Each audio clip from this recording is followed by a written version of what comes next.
Tony is saying that Sauce Gardner is the best name for a prospect ever. It's pretty good. And I said we were having an argument, so I think interesting first name or a different first name with a normal sounding last name is a great combo. Like, for example, I don't know if you know, do you remember Nick Stauskas, the basketball player? Yeah. So there was one time where the Sacramento Kings were playing and the closed captioning didn't write it out as Nick Stauskas. It wrote it out as Sauce Castillo. And so his nickname became So Sauce much Castillo, better. which the first name Sauce, last name Castillo. It's a great contrast. Sauce as a first name is better than Sauce as a last name. And Tony's question is a good one. I mean, I don't know. Quentin Jammer coming out as a cornerback, but Sauce, anybody named Sauce or going by Sauce? I can't wait until someone actually has a birth certificate with the first name Sauce, because we know that hasn't happened yet, but it's coming at some point. We should call you Sauce Whittingham. Yeah. Well, he's going to get it going to Enter Sandman, and he's going to jump around in Wisconsin. And Billy, I wanted to understand something that's happening with you and La Esquina de Chumeria. Oh, Billy, you went to your car and you got your knife. Yeah, I went to the car and I got my multi-tool here. Ooh, this thing has the knife, as you can see here, where you would break your seatbelt, which seems like peril would have to be on its way, because if not, how do I replace a seatbelt? That seems like a chore. If I may, though, Billy, and I know that you like to do the show for yourself and then for a televised audience, but for the audio audience, you have pulled out from your vehicle an orange tool that is large, metal, and multifaceted. No, this is a nice an orange plastic. It says Armor All, so I guess Armor All made this. I thought they just made things for like cleaning. Excuse me. You okay? Yeah. All right. So anyway, there's the knife on this one end here, as you can see. Excuse me. God. You sure? Pointing at the camera. Yeah, it's coffee. Yeah, it's coffee. No, it's not coffee. So then you have the pointed. It's the fine. The little pinchito thing here that you would hit the window with. Right. Here. No, I would immediately break the window. It would break the pinchito is a good way to it'll describe finally be warm that. in here if like you do that. Yeah, if you break the window with that. That would be crazy. And then this has an added flashlight. You see there? Wow. That you can use at night, flashlight, and a beacon that you can use. Wow. You know, if you break down. Send an And SOS signal. also, there's nothing metallic in here that I can see, but this is magnetic, so I can just put it, boom, right on the side of my car, and I put the beacon, and then people will know to avoid this area if I'm broken down. This guy is The beacon is also if you're lost at sea, correct? Yeah, if I ever go off of into a canal or whatever, and then I'm lost in the ocean, Well, you'd because I break floated out. from the canal into the ocean. Also in the Lord of the Rings, yeah. Yeah, I also use this when trick-or-treating. You're very worried about drowning at sea. I mean, it's weird. I didn't You even live in get. Miami. You're gonna be fine, Dan. I mean, I We're promise surrounded you. by water. What are you talking about? I know, but he doesn't drive his encroaching car upon into us it. day by day. But if I do, I'm ready. I also recently added to my repertoire of disaster preparedness a thing that I saw on a targeted Instagram ad, and I have no idea why they targeted me for this. But it's this contraption that helps you if you're choking, where it's basically like a plunger for your face. So you put like a it's almost like an aerosol thing over your face. Wow. Right? And then it's like a yellow thing, and then you push in, and then you go, and then it sucks the thing right out of your throat.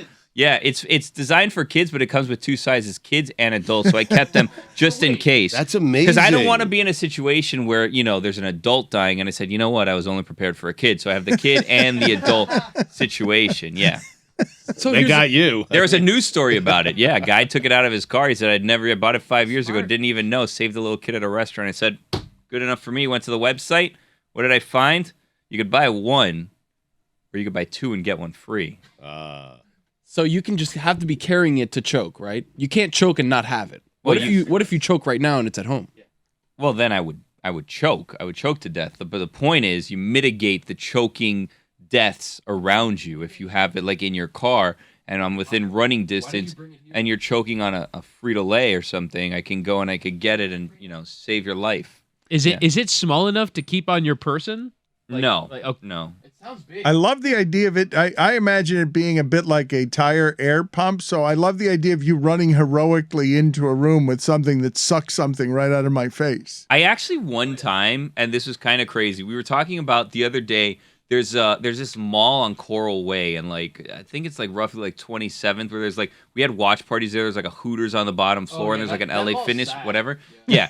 So in front of that mall, a car flipped over, and there was this crazy traffic situation, and this car flipped, and people were like rushing to help, and I was a passenger in a car, and I whipped out one of the hammer things with the pinchito, and I ran over to where the person was, and I was going to break the glass to get them out of the car because they were flipped. Yes, the car's of course upside down. But you were ready to be a hero. It's a dangerous game, Billy. No, yeah, I was, well, because I was also thinking, sometimes when people are seriously injured, they have neck injuries or whatever, you're not supposed to move them.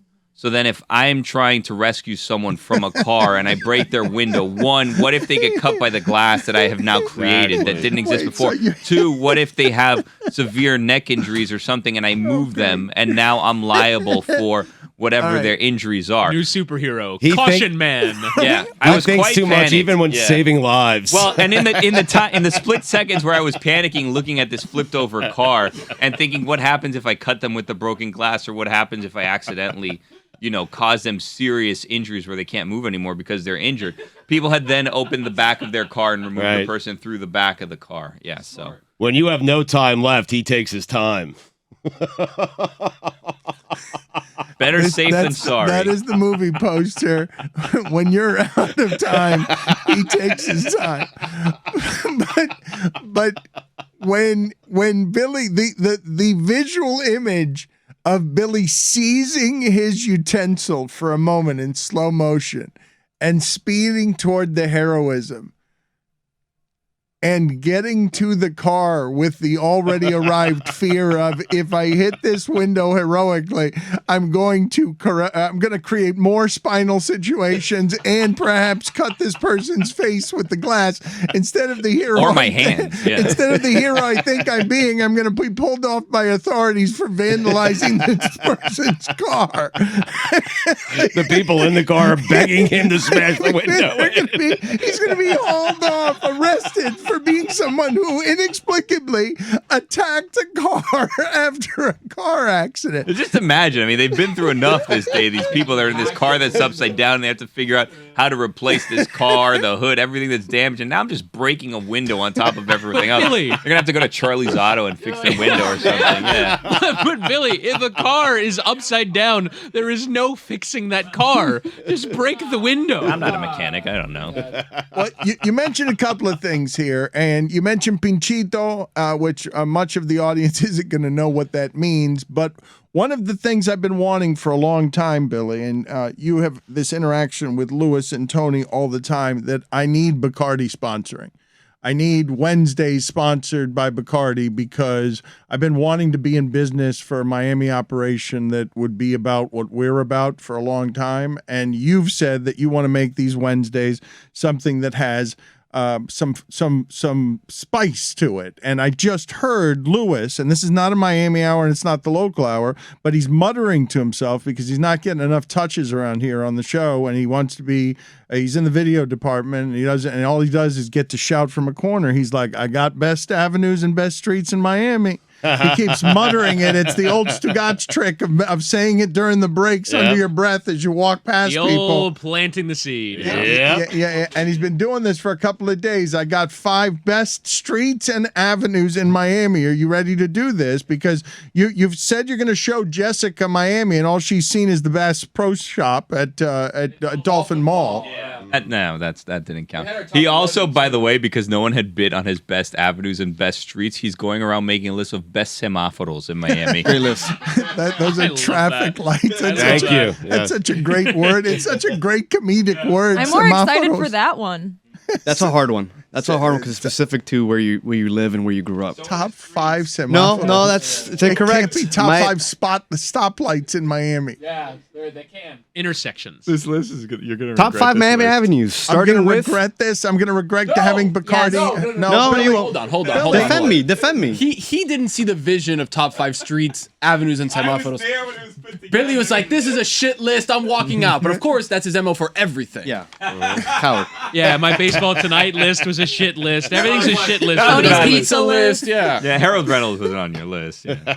I wrote him in eventually, but Stugotz took him. Stu, do I start with my OLI? Yes. Wait a minute, Louis. And there's a tie for OLI in both the streets and avenues. Louis, Really? I have not Oh, yeah. decided. Wow. Louis, I have not decided yet whether we're doing this segment. Okay, I'm You asked him for it. no, good list. right now I am registering. I need to bring Billy in here and have him some accountability. Have some accountability. We can do the list. from because if he is actively just wandering the earth as a person who exists only to criticize your list.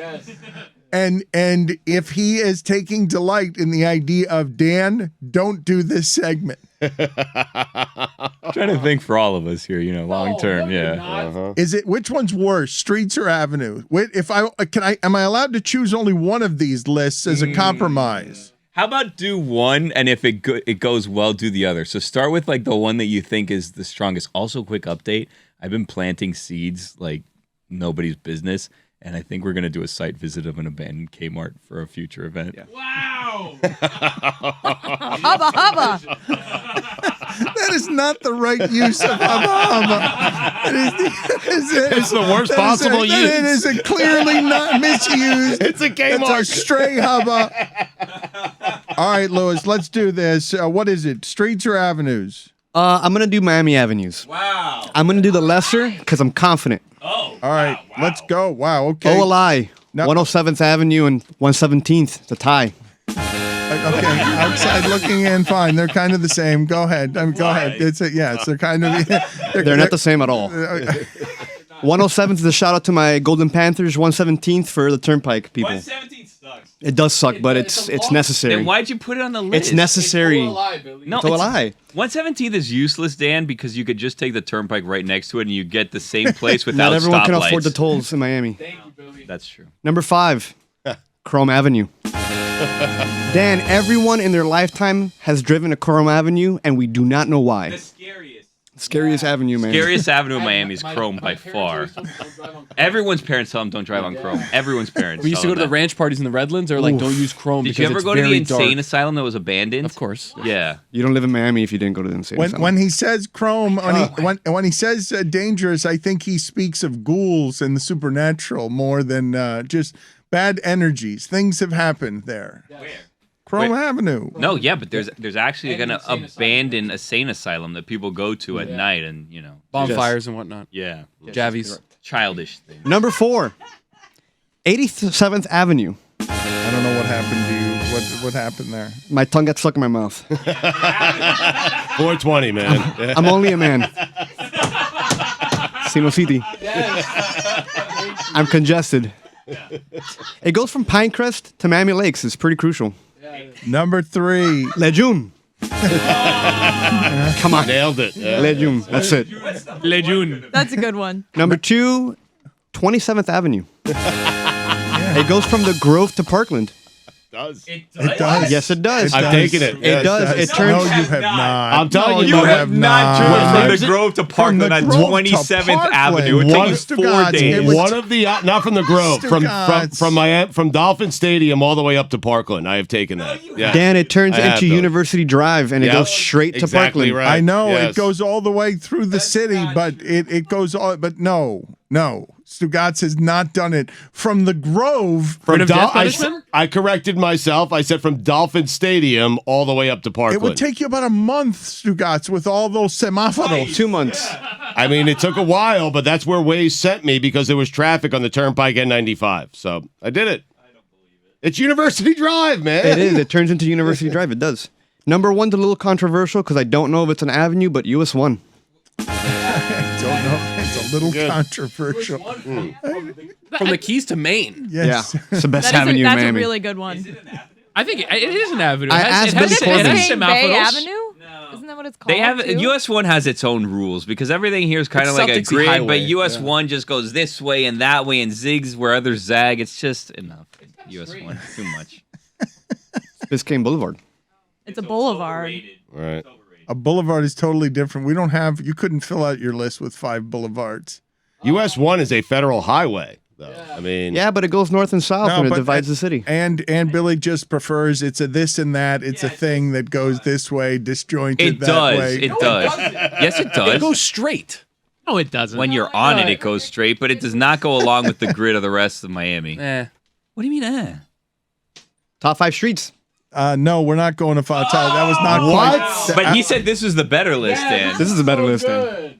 top 5 streets. You guys are ready to do this? I also have the difference between an avenue and a boulevard, if you'd like. of course. Please. All right, so an avenue is a straight road lined with trees. On the other hand, a boulevard is a wide road that has vegetation and trees on both sides and has a median in the middle. Guillermo, put it on the poll. Did you know the difference between an avenue and a boulevard? Top 5 streets in Miami. Number 5. Coral Way. The Miracle Mile. Dan, come on. What are we doing? It's a good one. Yes. Number 4. 88th. Kendall, stand up. Yeah. Kendall. Salute to Kendall. The Hood. Number 3. Bird Road. Oh, wow, that's low. La Cuarenta. I thought that was going to be higher. Number 2. Flagler. Divides the city. It's Zero Street. Zero Street. Flagler, I was actually at a museum recently that explained some of what Henry Flagler did to this area, and Sounds exciting. well, it was all black. It was batshit crazy. That sounds wonderful. The guy decided to put trains between here and Key West. There was just marshland and swamp and stuff. It was totally crazy. Wait, there was trains between here and Key West? No, he created the way this was all like just marsh. It was all swampland, and so him and Rockefeller, original oil guys, just got a bunch of people to come down here and just build trains. Like, can you imagine what kind of work that was? Trying to get our marshes rid of marsh, and then there was some thing where it's like the workers were all in because they're just, this is uncivilized land.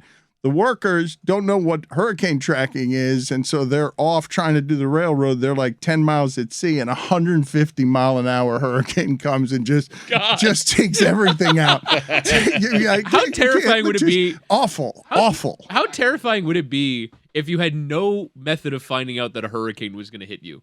And you just woke up one morning and there was 150-mile-an-hour winds. Be clear that Whittingham was laughing there, not because it's funny, just because of how horrifying that is. The Native Americans had no idea about anything, and all of a sudden it was like 4 days later, hey, here's a hurricane. Right. I'm very jealous of this experience that you had, learning about Miami and how it's built and all that. I don't think I've been more engaged than I think we've talked about in months. You should go to the Barnacle. Ooh, the Barnacle in the Barnacle? Grove. You Yes. guys have never heard of the Barnacle Yeah, in the the Grove? Barnacle. No. Oh, spoiler alert. It used to be a 1-story house, and they raised it and built the second story underneath the original first story. Whoa. That's how it became Wow. a 2-story house. Mm. I don't want to give you any more deets about Classic that. Grove. Yeah, go check it out. Dan, if you want to learn more about Henry Flagler, I saw this book in the Grove at Books on Books or whatever that place is Books called. and Books. It's called Last Train to Paradise, and I bookmarked it because I'm going to read it on Audible when I finish the How to That's Be not Perfect reading. book by Mike Schur. Right. Books So and what- books. Support local bookstores, by the way. What happened to the train, though? Agreed. Like, it never got completed? Like, Well, there was that hurricane, oh. and it was completed. Stugotz, I know you have a lot of questions, but we have to get to number 1. We do. Number 1, Louis. Calle Ocho. Goes all the way to Naples. Billy, what's the matter? I've taken it. Look it I've up. done that. Yeah. That's not true. Neither one of those things are true. Coyote does not go all the way to Naples. And I did my Stugotz- research. Stugotz has never been on Coyote. Where is Coyote? What does Coyote mean, Stugotz? Cali Ocho. Ocho's 8, right? Right? Cali Ocho. Cali. Ocho Cinco. Boulevard. To Naples. Taking it. I don't know what Cali means, Dan. Cali Ocho. What would go in front of 8? Yeah, you can figure it out. Cali Ocho. Cali. Cali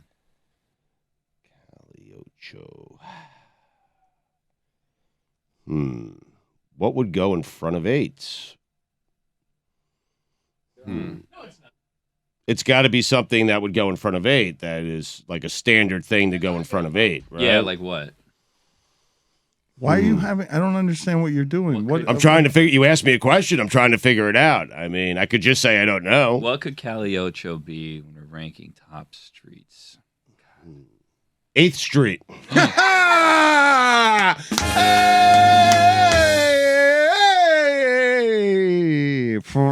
It should be Ocho. Cali, though. No? Calle. How have you not gotten any better at these things? You've lived in this city for a long time. Dan, I live an hour north of this city. What are you talking about? On a good day. I cannot believe that Lewis is right. You could take 8th Street all the way to Naples.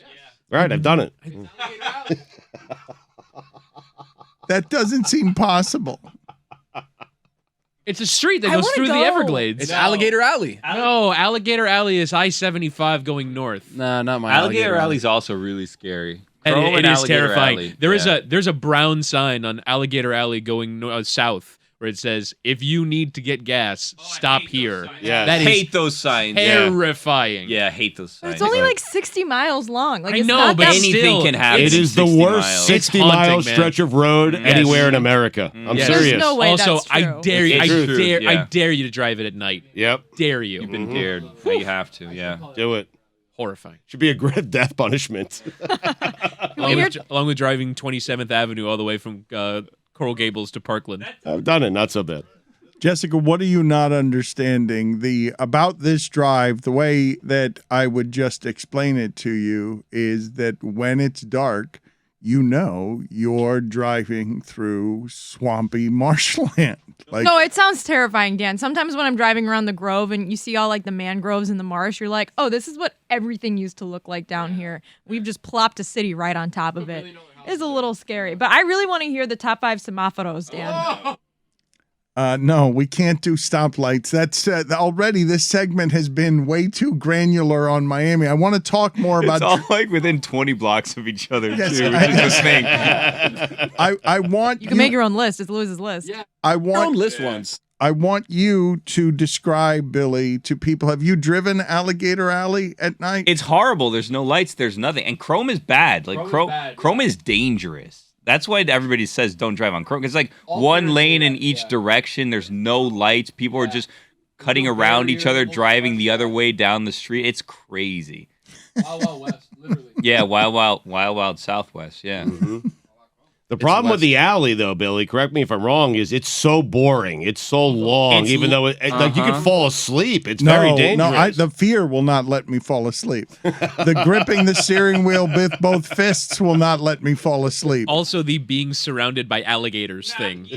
But that's like the weird environment where it's almost like when you go to Monkey Jungle where you're the exhibit. Because you're the one that's in the cage when you're driving through Alligator Alley. They have cages on both sides of the roads, or I guess just fences, on both sides of the road so that like wildlife can't get on the road and you won't hit like a deer or a panther or alligators, right? Same thing with Monkey Jungle, except Monkey Jungle, those rascals, they'll run around on top of you and then they start peeing and pooping on you and laughing about it. Have you guys ever been to Monkey Jungle? Is Monkey Jungle still open? I think so. Yes. Huh.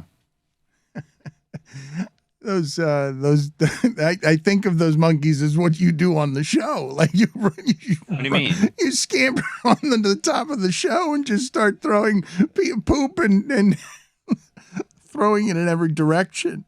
I do love the idea of that as a superhero, Caution Man. Just an incredibly deliberate superhero who arrives and could have solved the problem if he hadn't been so careful about consequences and potential ramifications that don't serve the general superhero. He has considered all eventualities before rescuing the situation. We will go in a moment to Billy Gill, who is in the other room, and he is very excited because Mad Dog has appeared on First Take, and they are already shouting at each other. But Stugotz is delighted with the start of the baseball season. And I don't believe I can explain to you how much the sport has changed better than with the story I'm about to tell you about how Stugotz came in here rolling and jubilant because the Mets have started the season strong. 9-3. And Max Scherzer pitched well. And Stugotz came in here, and this is absolutely new baseball. He's like, Danny, the Metropolitans have got a couple of guys who can go 7. And they're willing to go 7. I mean, you try to pry the ball out of Scherzer's hand in the 6th inning. Good luck.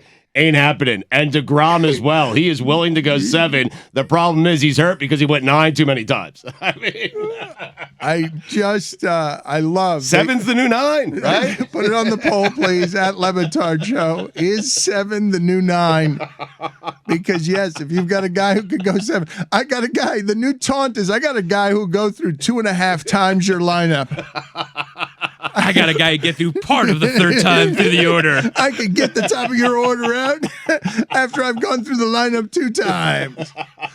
Garrett Cole pitched. I got 5 outs. Yeah. Got yanked after 5 outs. Mm-hmm. Soft. Walked 5 guys. $300-something million. And the weight of those contracts. And that doesn't mean that that's who he is now, but I don't think Chris Sale has pitched since he signed that contract. Like, it's crazy to give pitchers, especially, you know, with the way they're doing it now, to give them those big contracts. Those days have to be coming to an end, unless right? you got a Verlander or a Scherzer. You say, right. Or DeGrom, I guess. You say those days have to be coming to an end as you just came in here 11 games into the season with, I got a guy who can go 7. My owner spends. What do you mean those days got to come to an end? That's how the Mets have Scherzer. How much did they give him? $130 million. 3 years. Billy, what do you have? Anything to report so far? Or is it too early in the proceedings? Are you still gathering notes? What's the reporting from the kitchen on First Take? Hey, Dan, it's Billy. So Stephen A. and Doggy are going back and forth on Ben Simmons and if he's going to play in this series. Stephen A. has said that it's unacceptable that Ben Simmons hasn't played, and he says that it's at this point where it's pay for play with him, and if he wants to get paid, he has to start playing in this series. He doesn't care about what shape he's in. He wants him to go out there and play, and if he has to run back to the bench and vomit in a bucket, that's what he's going to have to do. Now, Doggy then said that he can play, but he doesn't want him to play in the last 8 minutes because he can't shoot, and then said that he read a report that he did a 4-on-4 contract deal, quote-unquote. What the heck does that mean? Okay. He also said that the Nets gave up 100 million points against Boston the last game, which I don't think is true, and that they traded Harden and got nothing in return because no one is playing that they traded for. Then they both decided that desperate times call for desperate measures. They agreed. Yeah. They agreed on this. This is a place that they can arrive They found common at ground. an agreement. Yes, the desperate times call for desperate measures. Doggy has also said that Boston's defense was awful, and he's going on and on about that because he doesn't like the people who are saying that they have a good offense. And then Stephen A. yelled at him, "Look at me when I'm talking to you," and he yelled back, "I am looking at you." And then Doggy said, "You make the Celtics defense to be Chuck Daly and the Pistons of the early 90s. Back to you. Okay, excellent work so far, Billy. Quality content. I look forward to checking back in with you in a moment. That Nets Celtics series. I hope the games continue to be that. I don't know if they can be that kind of fun. Stugotz, Walk-off buzzer beater. I don't know that you could get that ending where, I mean, Kevin Durant fell asleep on the last play of the game. Yes. I don't even know how that happens. I'm not even sure how defensively you freeze and Jason Tatum is cutting to the basket and you are just standing there because you are doing nothing. You're doing as much as we're doing. I just think it was a genuine shock for me that Marcus Smart did not attempt that 3. And also that there were several passes, like normally those sequences, particularly the one where it starts with a rebound and they don't take the timeout, they dribble it up the floor. There was like 3 passes with 10 seconds left. That never happened. So like, Because you panic, right? Right. Yes. But no, it's just like most of the time, it's dribble it out for the last shot, give it a go, and see what happens. Well, but that's what happens when you don't call timeout is you don't allow, and it's smart. It's great. Of all the interesting things in the end of at the end of that game, the Celtic patience on doing all of that. Yes. When you don't allow the defense to get set. Well, it's not just that. You don't allow them to put in their best defensive players. Like if you look at a still shot of what the defense was at the end of that game on rim protection, you would have noticed that they would have gotten a shot at the rim. Like you didn't allow them. They got a bad shot with Kevin Durant. Kevin Durant would have lost the last of that game. Like if Kyrie hadn't gotten into all of that, Stugotz, like the story would have been Durant. The story would have been Durant lost that game at the end at both ends of the court. He got caught ball watching essentially, right? Like because the ball moved, another secondary pass. All of a sudden, he's watching Marcus Smart pump fake 2 guys fly by, and then his man is cutting back door, and he's never going to see it because he's not watching his man. All of a sudden, Kyrie's your rim protector. Now Tatum himself said he was going in to crash the boards. He wasn't looking for a pass. He was going to crash the boards. So I don't know what Durant was thinking there. Maybe he thought the same thing, like, hey, Smart's either going to make this or miss this. Regardless, the poise in that circumstance at the end of a game when the fatigue can get you, Stugotz, the poise in that circumstance was rather remarkable, coming off no timeout and the defensive player of the year instigating offense that surprised Tatum and us. I could tell you, I don't think every game's going to be like that. I think most of the games are going to be close in a very competitive series. But I have never looked forward to a first-round game like the way I'm looking forward to tonight's game and really the entire series because both these teams are capable of winning a title. And you rarely get that in the opening round of the NBA playoffs. But tonight it's going to be great theater. I mean, it was in game 1. It's going to be in game 2. I can't wait for it. And we get it early, Dan, 7 o'clock. Oh, is that great? Such an old man thing to say. It's all I care about.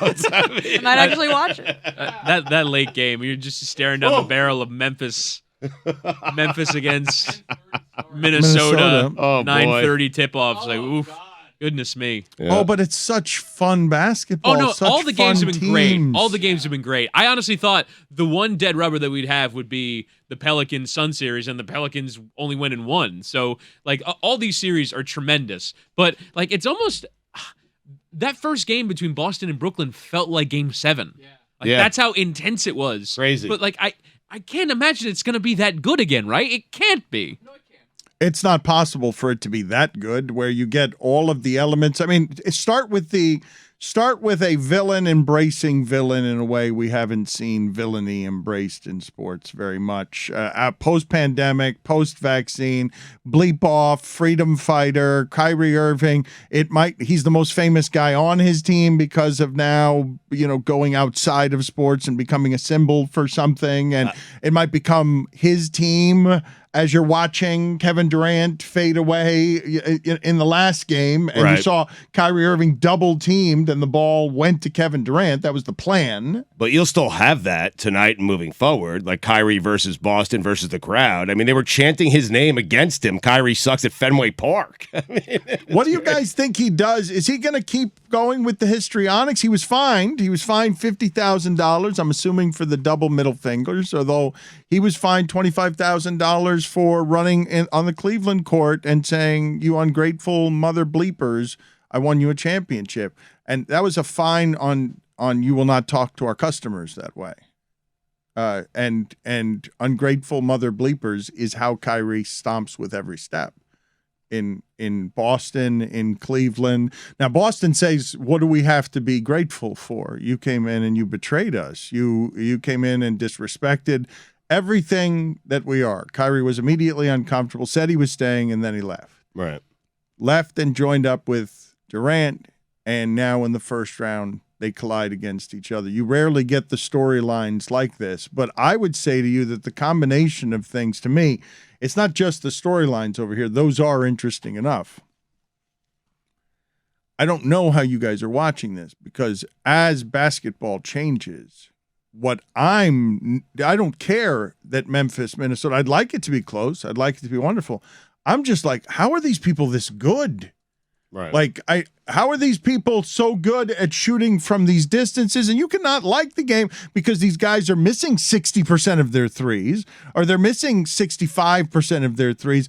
But the real joy in watching for me, and this was the case when I was talking to you about how great it was to watch the basketball in the bubble, because I'm like, holy shit, watching Denver and Utah play a playoff game, the skill level was so extraordinary that I can't help but be hypnotized by the combination of magic, art, ballet, Sure. all of it, just because all these guys are training so hard so that Lillard and Steph Curry and Trae Young can be players who shoot from a range and a distance and are feared that we've never seen in the sport before, extending the game further and further away from the rim, and then bringing out Bam Adebayos, who are just a player that you don't see very often ever, that can guard Trae Young or guard all 5 of your positions. But every series has a version of that, right? Like even the NBA TV series,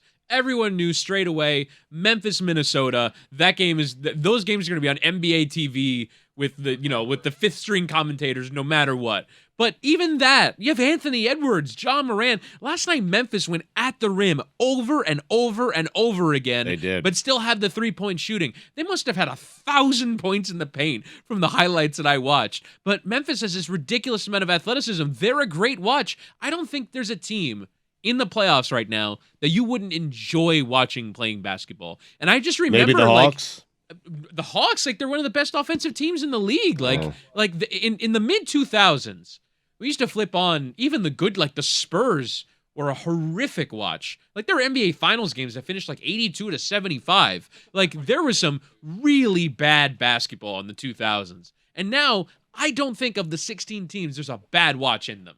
What's interesting about that to me is that baseball is so historically reluctant, stubborn to change, and basketball and football did figure out, Stugotz, how to change the rules to provide for fans something that was more aesthetically pleasing. You might not like the three-point style of basketball, but the rules get changed so that you end up giving the customer what the customer wants instead of Kyrie spitting at the customer. You ungrateful mother bleepers. It's gone so far the other way with threes that I understand. Like for a lot of people growing up, at the time where I grew up, where you grew up, it's hard. For some people, it's difficult to watch. I've grown to enjoy the new NBA. I wish there was something, between where we are now and what we grew up with in the 80s and 90s, but there's not. The game has shifted almost entirely to three-point shooting. I know, but I again, you can celebrate. Yes, it's gone very deeply toward a place where I think Bob Ryan has claimed that basketball has been ruined, and basketball, as you know it, has been ruined. But the skill level of these shooters is better than it's ever been, and that's a hard stop. It's not comma. This is the best shooting and the best athleticism and the best version of skill in the sport. You're presently witnessing it. Ja Morant, because Whitty brought up the Memphis Grizzlies. It's so impressive. The fact that guy, he's 6'2", Whitty. He led the NBA in points in the paint.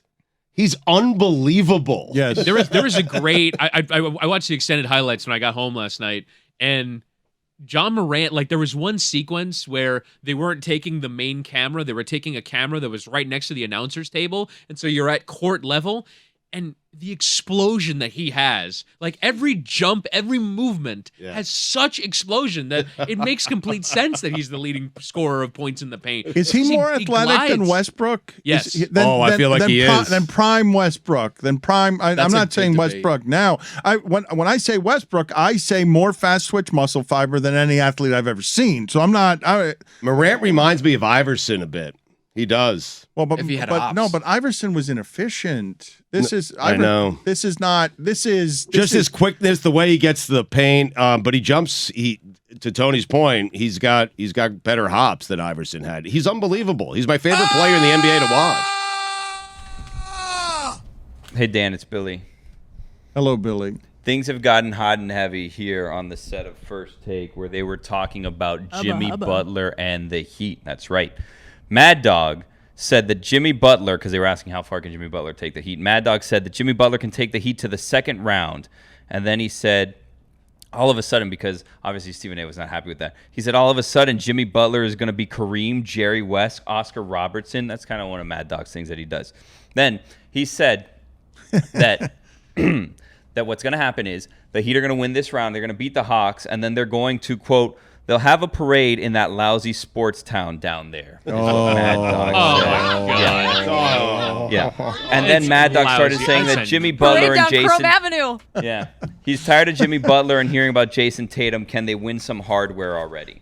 Then he said that Butler, if he wins this and he gets to the second round, then they can talk about it. Then it was Stephen A's turn to talk about Jimmy Butler, Dan. He said that Jimmy can carry the Heat to the conference finals, but that Jimmy is not a superstar, but he is tough as nails. Then he also said that he loves the franchise, that he loves the local culture, that he's rooting for the Heat to win, to make the finals, because he has his own reasons, is what he said. Well, no, he does this every year. Stephen A picks the Heat to go deep just because he wants to visit Miami. It's the only reason. He does this every year. Well, he did say, he says they're going to beat Atlanta and then they're going to beat Philly. Then he also, when talking about Jimmy Butler later in the conversation, he said, Jimmy Butler, who I've known for years. And then he started talking about all the things that he knows about Jimmy Butler that he's known for years. Yeah. He said that Jimmy Butler is one of those guys. Some guys are glue guys who elevate themselves in the right moment, and Jimmy Butler is one of the guys. Then, in response to him saying that he's rooting for the Heat for his own selfish reasons, Mad Dog then said, I'm rooting for Milwaukee and Memphis to go to the finals, so you have to go to those two cities for the NBA finals. To which Stephen A said if that happens, he will start crying on national TV. And Molly said that she's actually friends with the mayor of Milwaukee and that they sent bratwurst to the studio for Stephen A as a gift. Those are good cities. Memphis and Milwaukee are good cities. What is that? That is typical New York elite bias from Mad Dog. Well, Dan, we're going to get to that. So Molly said that the city of Milwaukee and the mayor actually sent bratwurst to Stephen A, and it's waiting for him in the office, to which he exclaimed, who the hell put bratwurst in my office? Throw it out. Don't want it. Get it out of my office. I don't want it. And then Molly said, but Stephen A, you eat hot dogs. You'll eat anything. What's wrong with bratwurst? And then she said, you've never even had bratwurst. And then they were going back and forth about bratwurst in the city of Milwaukee.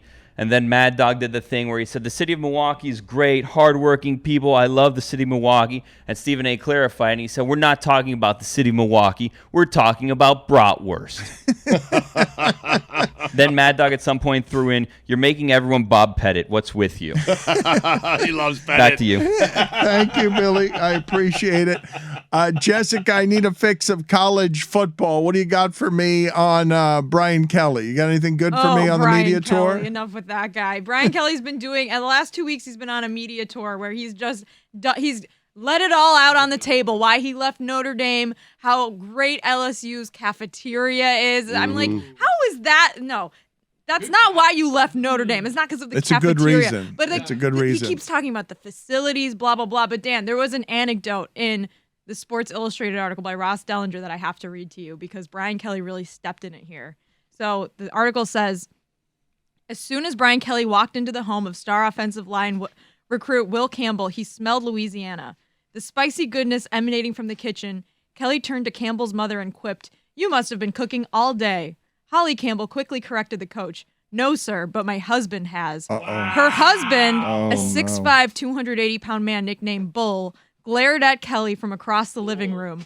That's when the coach knew he had mucked it up. Kelly pissed off this recruit's dad on a recruiting visit because he assumed that the wife was cooking the dinner. Oh, boy. I don't know how you recover from that. I can't imagine pissing off an offensive line 6'5", 280-pound father named Bull. Just the cook. That's Just terrifying. Don't mess with the bull. Oh you my get God. the horns. I mean, Oh, I think you got robbed there, Stugotz. I know I got I robbed. think Double you got birds. robbed there. Mm-hmm. Okay, then there was one other quote, Dan. that I Couple have of to read birds to cutting you. it up.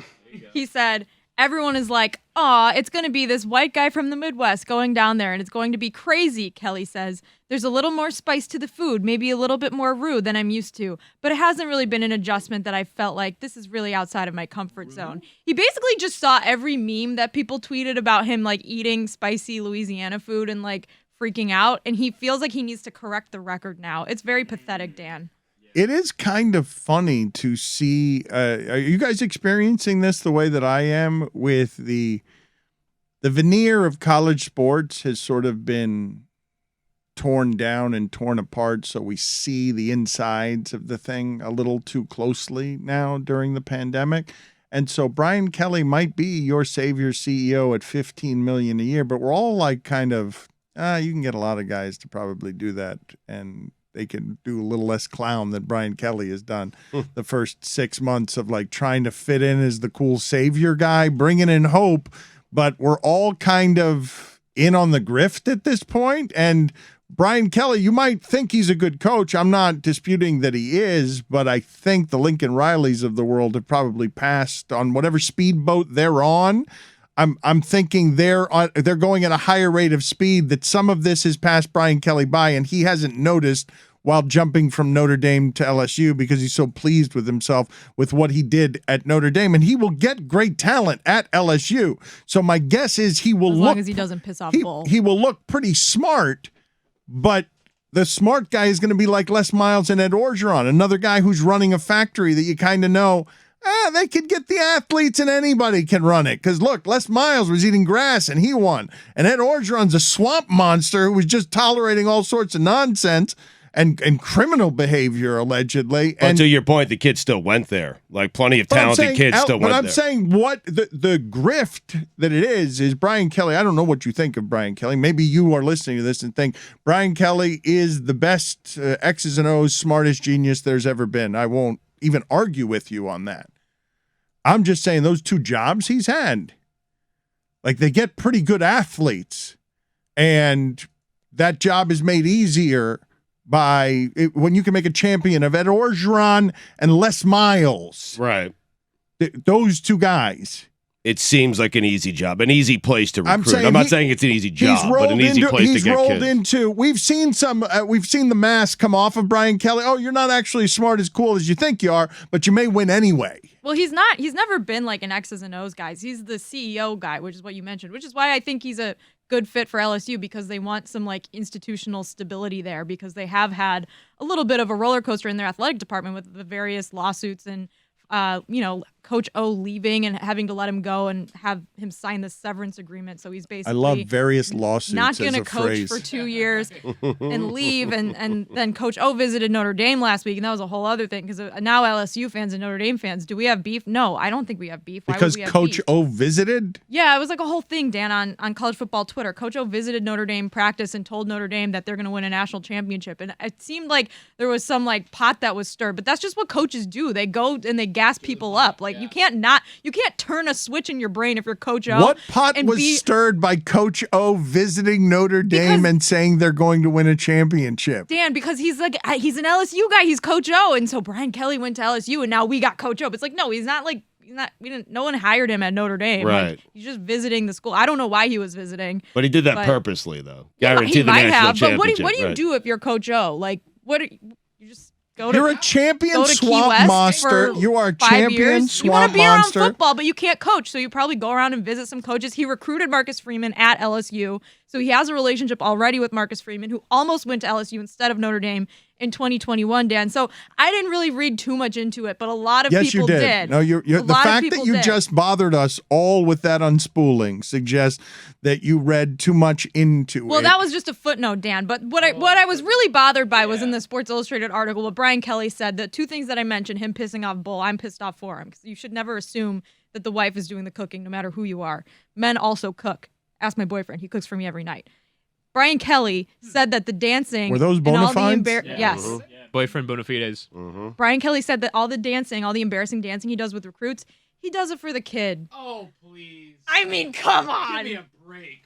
It makes the kid cooler to be with the power at LSU. He does it. That's an act of What giving. recruit is saying, Coach Coach Kelly, can you embarrass the hell out of me on this recruiting Hold on video, a second, please? though. Wait, hold on a second. You think Brian Kelly, by choice, is like, we need to get one of those revolving cameras and I need to be dancing? Like, someone's telling him, you got to do this and we'll put this on the... I don't think You blame Brian the social Kelly... media team? I think it's kind of charming, to be honest with you. I think the kids like it. No, they're not embarrassed by it. 58-year-old man. They're probably dances laughing the at same him. way. Yeah. He knows we're laughing at him, don't you think? No. I think he does. Yeah, he has to. He There's has no to, way he Dad. thinks that he's doing this and it's going well for him.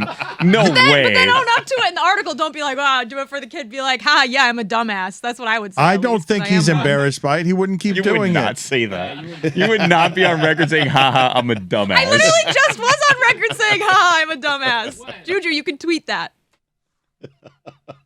What, that you called yourself a dumbass? Haha, I'm a dumbass. I said it on record, Billy. Those things are dangerous, by the way. I mean, I've never been in one, but I've seen the videos of those cameras that spin around because you get off a little too soon and then it comes around and boom, hits you right in the head. You never seen those videos? Dangerous. Cautious man. Yeah. The cool videos are the ones that E does for the awards. Oh, yes. That they're like far away and then they come in slow motion and the guy with the really long curly hair is like, just do this. And he instructs them and then it's like, You guys remember the Manny cam where they made the people, the women manicures, walk down? Yeah, that was the best. Why did we get rid of the Manny cam? I don't know. We should do the Manny cam here. Sure, put it on Bob's lists of things to do. He doesn't have quite enough holding the whole empire up. Let's put a Manny cam with fingers on here, just so that we can be delighted. Bob's to-do list. Yeah. I want to see that to-do list. we combat the Manning cast with the Manny cast.